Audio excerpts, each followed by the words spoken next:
Hello, everyone, and welcome to another Fireside Chat with Relief Syria. Relief Syria Fireside Chats are discussions with prominent figures around the impact of sanctions on Syria and its people.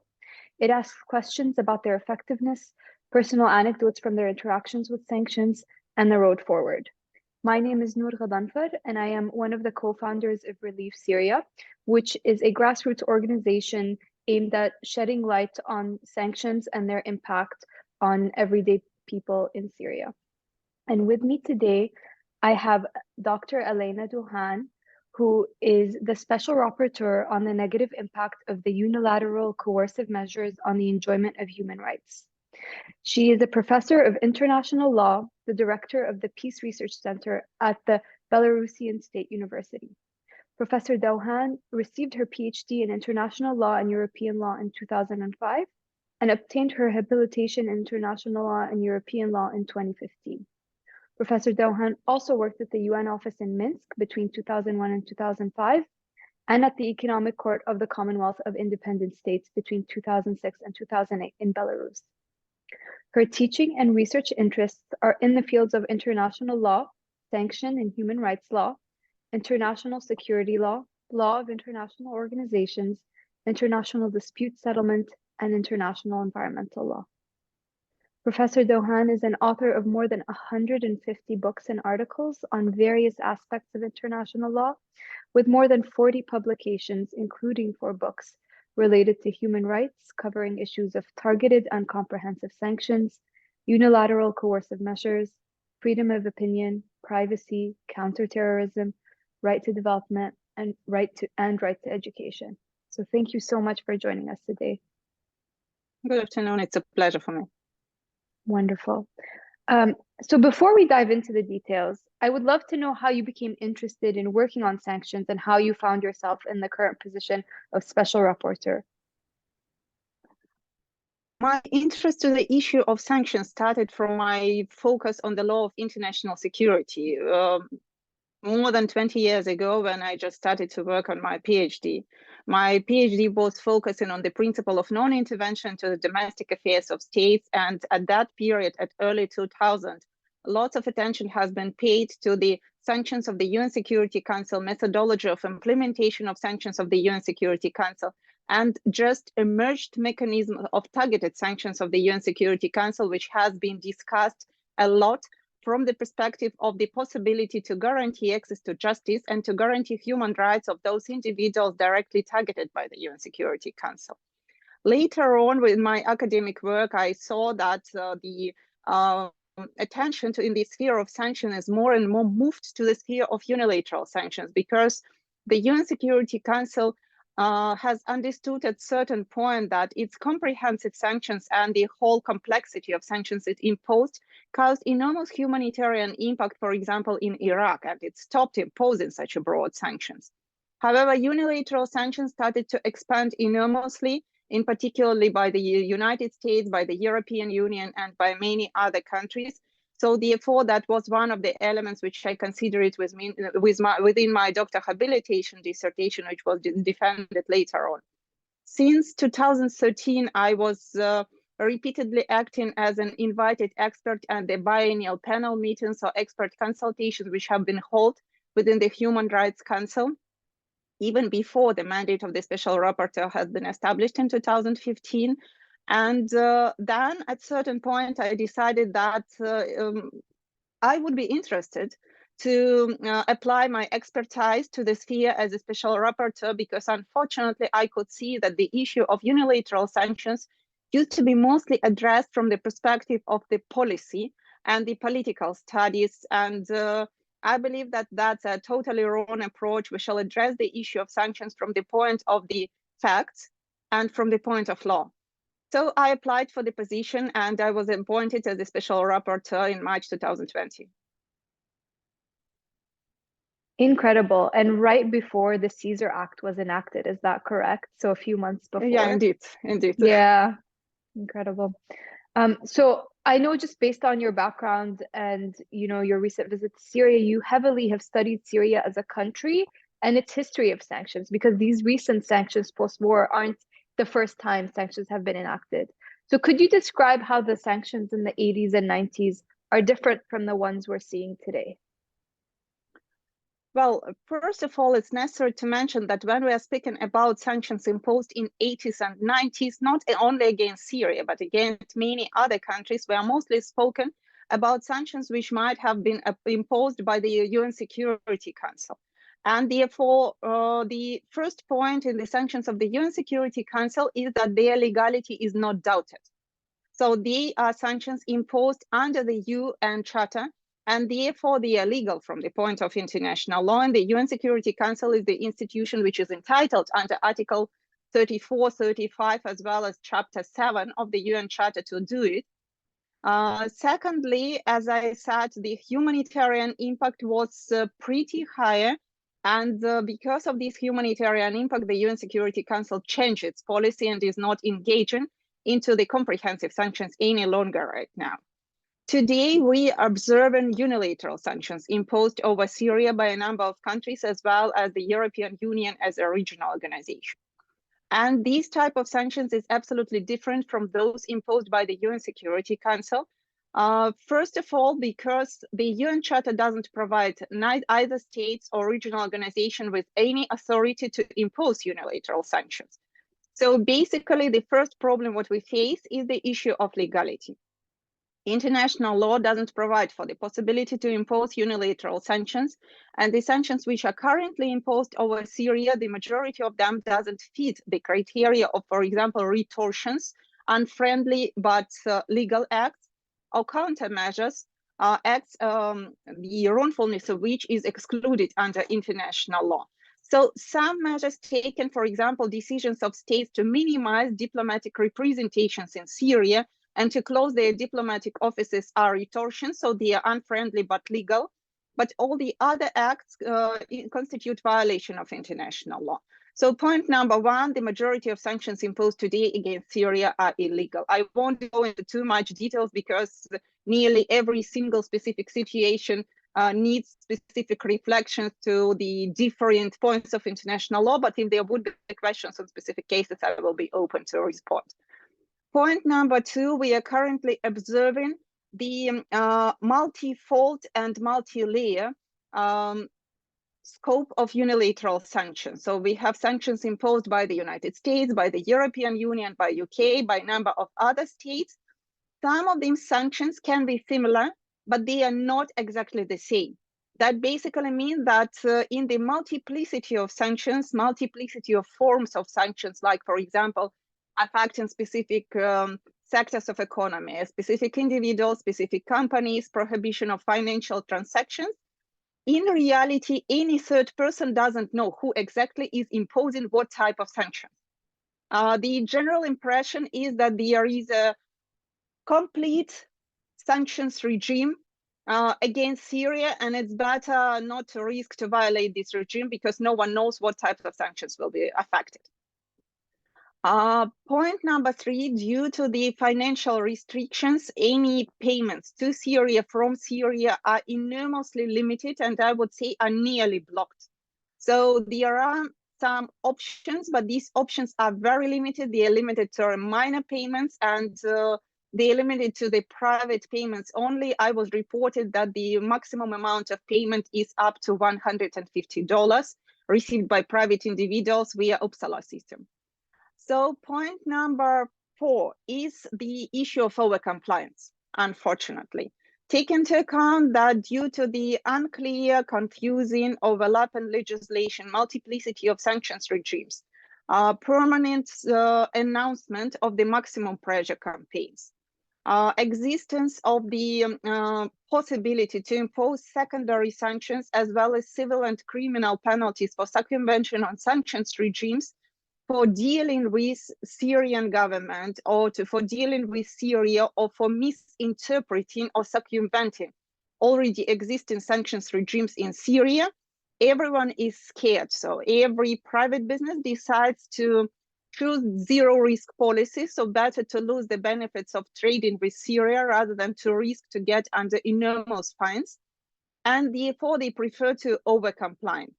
And as a result, the combination of unilateral sanctions plus of overcompliance with unilateral sanctions against Syria result in very high level of isolation of the country and press the country enormously and press the people enormously. Yeah, we've heard that multiple times from a lot of our guests. Even mentioning the word Syria in a transaction will automatically block it. And it seems like number two and number four are very much related, because number two is you don't know how to navigate the landscape of what is considered, and so you completely step out of it, in addition to the overcompliance that's imposed by institutions just to be safe. So And indeed, that was the information which I have received from various stakeholders, both in Syria and outside of Syria, including international non-governmental organizations and international intergovernmental organizations, that it's not possible to identify Syria as a destination, even for the UN agencies officially delivering humanitarian assistance to Syria. And they have to deliver it to Lebanon or to any other neighboring countries, and then to think how to move these goods to the country. Although even the countries which impose sanctions have already provided licenses for delivery of humanitarian assistance, and quite often are even donors of this humanitarian assistance. So even in this situation, the insurance and delivery companies prefer not to do the delivery, banks prefer not to do the transactions. Similarly, I would mention, for example, that many humanitarian NGOs have referred to the fact that they are losing donors to provide humanitarian assistance to Syria, just because of mentioning Syria on the first hand. And on the second hand is they can't do fundraising via the well-known international platforms as soon as they identify that they try to do fundraising for Syria, or they identify the Syrian IP address or Syrian phone number is identified. So it's always a challenge. yeah, absolutely. And so, I know you studied Syria a lot and you studied sanctions a lot, but you had a chance to visit Syria in November of 2022. Could you talk a little bit about that experience and how firsthand sort of seeing what was happening on the ground helped fill in some gaps that might have not been in your narrative before? Indeed, I visited Syria in the end of October and beginning of November 2022. That was one of the country visits I'm doing as the special rapporteur. Traditionally, under the rules of procedure of the mandates, we are entitled to do 2 country visits in the countries which are affected by the specific violation of human rights. So Syria was one of my destination places. To tell the truth, it was the 5th country I visited. And country visits are providing for the unique possibility, upon my opinion, not only to become an eyewitness of the impact of unilateral sanctions on the lives of people or specific categories of people, but also to have the possibility to meet in person with all types of stakeholders, with governmental stakeholders and non-governmental stakeholders, as well as to travel outside of the capital, for example, and to meet people at the regional level and to observe what exactly is happening, for example, in the hospitals, in schools, to talk to the patients at school, at hospitals, and to see how children are studying at the specific places. And I can say that these experiences are usually enormously eye-opening. So during my visit, I had 10 working days stay in Syria. So I met around 80 interlocutors, approximately the same quantity of governmental and non-governmental. I also visited homes and rural homes. I visited rural Damascus besides visiting the Damascus itself. I met lots of international and national humanitarian organizations of all different sorts. Met lots of people, for example, which do not even call themselves to be humanitarian organization, but who are working, for example, with the street children, providing them with shelters, or the churches doing projects for school educations, regardless the religious beliefs of the people which are visiting the school or people which are using the facilities. So my impression, first of all, was that the impact of unilateral sanctions on Syria is enormous, first of all, and the more vulnerable the group of people is, the higher is the level of impact. So the main conclusion was that every individual on the territory of Syria is affected. And we are not speaking about, for example, the direct effect over those individuals who are directly designated by unilateral sanctions. I'm speaking about every person on the street, especially take into account that Syria has already been enormously affected by 12 years of military hostilities on the territory of the country. And these 12 years of military hostilities have already resulted in the damage to the vital infrastructure. For example, the transportation system. I'm not talking about the air transportation only. I'm talking about railways, delivery of goods. I'm talking about the possibility to deliver water with water trucks, irrigation system, agricultural system, water supply, sanitation, electricity, and so forth. So basically, besides the direct damage which has been caused by the military hostilities, it's also possible to observe an enormous impact of unilateral sanctions, because sanctions are affecting every area in Syria.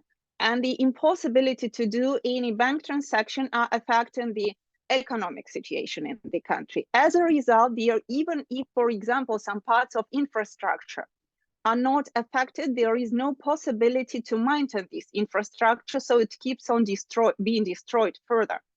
I will give you a specific example about the access to electricity. I have been reported that depending on the region, the access to electricity differs from 1 to 2 hours per day. So basically, in the outside of the capital, we are usually speaking about 1 to 2 hours per day. In the capital, we can speak about 2 hours, sometimes 4 hours per day of having access to electricity. Hospitals, for example, are prioritized, and they get about 11, 12 hours access to electricity in order to be able to function. But even these 11 to 12 hours of getting access to electricity is not sufficient, because hospitals are supposed to work non-stop, and moreover, they are supposed to keep certain reagents or certain medicine deep frozen. So it's a challenge. As far as there is no access to electricity, all relevant procedures are mutually affected. I'm speaking, for example, about water supply. I have been reported that even the water pump stations are partially destroyed or being not maintained properly for a long period of time, because companies which produce the equipment or which used to provide the maintenance and control over the state of the water pump systems, they reject to deal, even to check what is the state of the pump station, because they are scared that they may be subjected to secondary sanctions or fines because of getting paid by Syria and helping to maintain the infrastructure. So after the Caesar Act has been adopted, situation has deteriorated enormously, because sanctions started to be interpreted that anything which can end up in reconstruction or rebuilding facilities of the infrastructure is prohibited. So therefore, you are risking to get under secondary sanctions, criminal or civil charges because of that. So therefore, I can say it's extremely impressive when you are visiting hospitals and talk to the patients and the doctors, and you see the medical equipment which is not functioning. Or I will give a clear example. I was visiting, for example, a cancer hospital in rural Damascus, the biggest one in the country. And I have been shown the CT scanner. And this CT scanner is already around 15 years old. So basically, with the regular term of service of 10 years, it's already really far outdated. And the line for this CT scanner lasts for 6 months. And therefore, I was reported by doctors that even if a person registers for CT scanner with the first stage of cancer, in 6 months, he's probably dead, or he's probably having third or the fourth stage, and therefore the mortality rate for cancer patients is growing enormously. Similar situation exists for people with other diseases. Or I will give you another example when you are visiting a school, and I visited one of the schools in rural homes, which has just restarted to function. And you see children sitting in the schools without glasses on the windows. So basically with a minus temperature in winter, children are sitting in the classes. It's very cold, it's very windy. There is a very limited capacity to warm the class, and it's useless because there are no windows.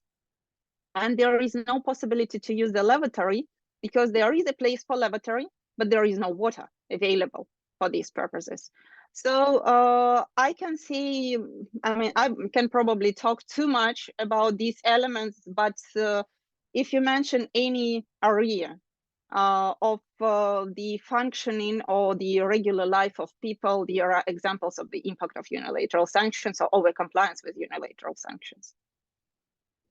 Yeah, I was in Homs in September of 2022, and it had been the first time in 12 years since the war that I had been back. And I remember my grandmother, my mother telling me like there's no electricity. Like 2 hours, exactly like you were saying, sometimes more. And I remember thinking they're exaggerating. No, it can't be that bad. And truly, 2 hours a day, like, and you know what's the worst part also is it's different every day. So you can't even plan your day around it. So you don't know when something is coming on. Opening the fridge, my grandma would tell me, don't open the fridge because whatever coldness is easier to be let out. So the fridge now essentially is useless. They just use it to maintain some things. But yeah, I think people think that when they hear these stories, these are one-off exceptions, but it is everyone, truly everyone is experiencing this level of impact. It's not, it's if you have more than 2 hours, you are the exception and not the other way around.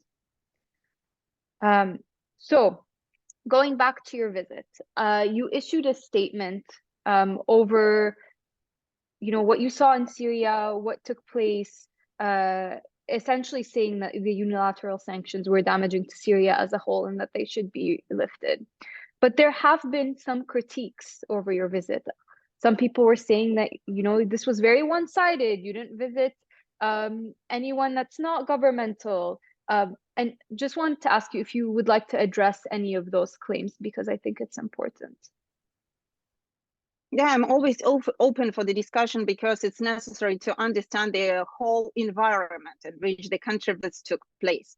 From my side, I'm requesting for the country visit, and it's usually the agreement which is achieved between the country and the special rapporteur about the country visit. And afterwards, after we got to the conclusion about the fact of the country visit, the dates of the country visit, we start planning. Basically, my purpose is to identify the impact of unilateral sanctions on Syria as a whole. And that's why a month before the country visit, I issued a call for contributions, inviting anyone around the world, regardless the place of their residence. I'm not talking about Syria only, I'm talking about any place around the world, to provide their submissions about the impact of unilateral sanctions. So the idea of country visit is to do verification, to see what you see on the ground, to talk to the governmental interlocutors, to talk to the non-governmental interlocutors, and to compare anything that you hear from abroad also, if you want to get. So I was very open. I copied it in my Twitter. I invited everyone to share the details, and I can say that unfortunately, I didn't receive any feedback from anyone who is criticizing the country visit. I can say that I'm still welcoming them to submit their opinion or to submit the evidences they might have, because the end of mission statement is not the final document. That's a sort of preliminary statement immediately after the country visit, but the final report will be presented to the Human Rights Council in September 2023. So until May, I'm still inviting any contributions and any facts. Secondly, I need to mention that when one speaks about the facts and figures, I try to be extremely precise. I'm not focusing on the political statements on, yes, it's only sanctions, or no, it's not sanctions at all, because we have, upon my opinion, we already have too much politics and all that. I'm assessing the facts, I verify the facts, and I try to do a legal analysis of specific elements and specific measures which has been imposed against Syria in this specific case. During the country visit to Syria, as I mentioned, I met around 80 interlocutors, both governmental and non-governmental. And traditionally, Syria is not an exception. It ended up in having dozens of humanitarian organizations of different types sharing the experiences. And I need to say, I didn't see any discrepancies between what has been said by the international non-governmental organizations which are delivering humanitarian assistance upon donation, for example, from the European Union, and what has been said by national non-governmental organizations. Yes, they have a lower level of intensity, they have smaller projects, or what has been said by individuals which say that, you know, in one of the hospitals, they told me that they face such terrible difficulties in getting spare part that they are happy when sometimes someone, how it was said, some people can bring them a specific spare part in the pocket so that they can fix certain medical equipment and it functions further. So all these statements were very much aligned, and I reflected what I have seen in the report. If I probably missed anything, I'm open to receive any submissions so far. Yeah, thank you for that. And we will absolutely broadcast that request on our social media so, you know, we can amplify that message. So a lot of what we talked about was pre-earthquake, February 2022 earthquake. And so after the earthquake hit in early February, you know, there were a lot of calls to lift sanctions, to allow for aid to be let into the country. And at the same time, there were a lot of voices saying that aid is exempt from sanctions and that lifting sanctions would not change anything. And so from a legal perspective, could you shed a light on what is actually legal from the sanction perspective when you're talking about aid for a specific humanitarian relief? Well, the question you have posed includes several elements. I need to say, for example, that immediately after the earthquake, I received several calls. Some of them have been public. For example, the chief of the Syrian Red Crescent or all the heads of churches in Syria did public statements, and they even mentioned the types of equipment or the types of goods they need badly to try to mitigate the negative consequences of the earthquake. And I initiated a call from the side of several special rapporteurs for lifting unilateral sanctions in this specific case, and especially for opening the way to deliver humanitarian goods. And since the last month and a half, so a little bit less than month and a half, we can clearly observe how the approach and how all steps taken in response to the consequences of the earthquake have been changed. Immediately after the earthquake, all main countries or organizations which impose sanctions immediately issued statements that humanitarian goods are not subjected to unilateral sanctions and can easily be delivered. I need to say that despite the fact that there is a formal possibility for humanitarian exceptions in sanctions regimes against Syria, they are absolutely not functioning and they're extremely ineffective. In reality, it used to be possible to deliver only some sorts of medicine and some sorts of food, very limited one, usually either via the direct permission of the sanctioning country. For example, when the European Union acts as a donor and it provides the United Nations with the possibility to deliver certain medicine. So it's clear-cut case of interaction of international organization, not open-ended. It's not about all medicine. It's about a specific sort of medicine or specific equipment. And for any humanitarian organizations, they need to get specific licenses to deliver anything to Syria. And when I speak about specific licenses, I speak about the very complicated process. For example, in the European Union, there is only a email providing for the contacts and providing for the possibility to get any advice how to get the license. In the United States, getting license from OFAC is also very complicated. You need to have a lawyer which will represent the case. You need to provide the case. Quite often, you need to get several licenses. For example, if you get a license to deliver specific medicine, it doesn't mean that you can deliver it to the place of hospital of destination. You need to get specific license to be able to fuel your car in Syria and to bring this medicine from the border of Lebanon and Syria to the hospital in Syria.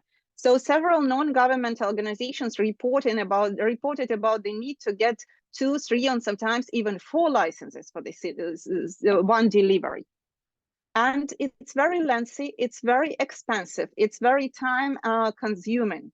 And sometimes it lasts 6 months, 1 year. Similarly, it comes to any transactions. Moreover, humanitarian organizations are always bearing the burden of proof of purely humanitarian delivery.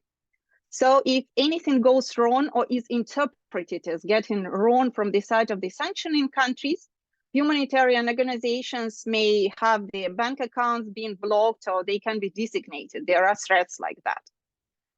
Moreover, when we speak about the types of goods which can be delivered, as I said, they are very limited. It usually refers to some types of medicine and some types of food.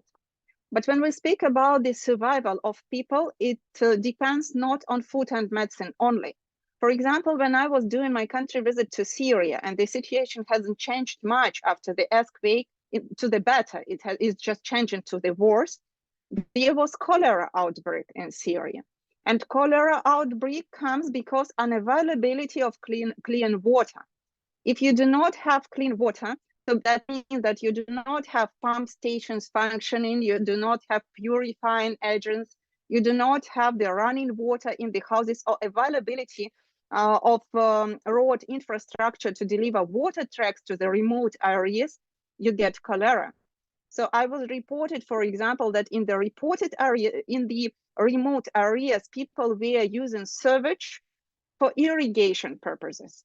And it ended up in the more intensive cholera outbreaks. Some of them were drinking sewage waters. So at the very end, we came to the situation that anything what refers to the maintenance of infrastructure, including, for example, to maintenance of water supply or road supply or electricity supply, is totally exempted from humanitarian exceptions regimes. There is no possibility to deliver anything like that. Just a few international NGOs said that they got licenses to deliver a few small diesel generators to support functioning of a few hospitals in between electricity shuts down. And that's it. For example, I would refer, for example, to the statement of the Syrian chief of the Syrian Red Crescent immediately after the earthquake, when he said that we need machinery, we need the possibility to deliver people to the hospitals, and we need to have the non-stop electricity access in order to provide medical assistance. And these are the things which are exempted from humanitarian exceptions regime. They can't be done.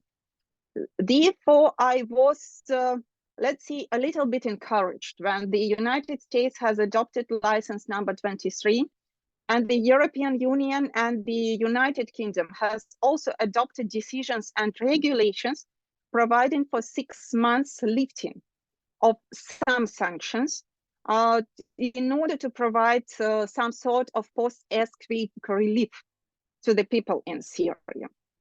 Formally, it's a good step, but it's not a sufficient step.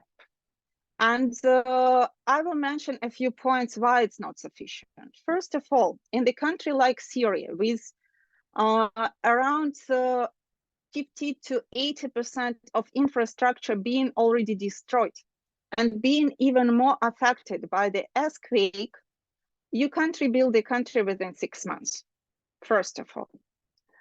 Secondly, country is in a terrible economic crisis already, and the level of poverty around the country is around 90%. Plus, the country is under the earthquake consequences. So situation can't be settled so fast. Problem number two, these decisions, as well as license number 23, is providing for certain lifting of sanctions, so not the full one. And from the point of the legal technique, it's not so easy for any humanitarian organizations. Let's imagine we speak about smaller humanitarian organizations, which try to do at least something to understand what's, for example, the difference between post-earthquake relief and reconstruction. So from the point of bank, from my experience, the bank will decide we are not ready to pay lawyers to go in details and to decide what is the difference. We would prefer to block any transaction, because who will decide what is the difference? That the country which imposes sanctions can say post facto that this exactly activity is not the relief, it's a reconstruction, and there was no lifting of sanctions regimes for this reconstruction.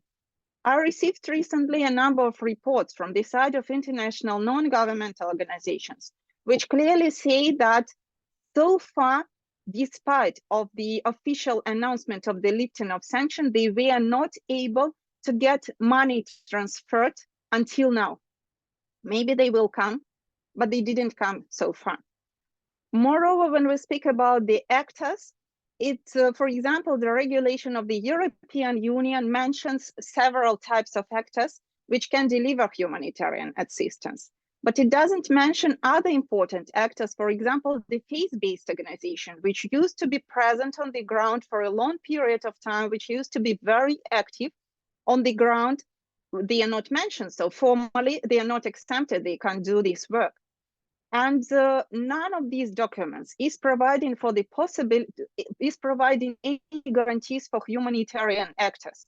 So basically, one of the main challenges in these documents is that it doesn't minimize, not only doesn't withdraw, it doesn't minimize overcompliance, and it doesn't provide any guarantees for humanitarian actors and humanitarian deliveries.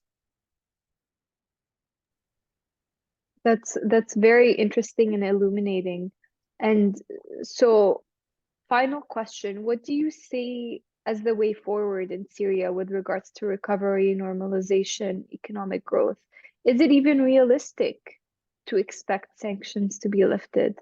Or how do you read the situation? Well, first of all, I need to say that I'm not the economist.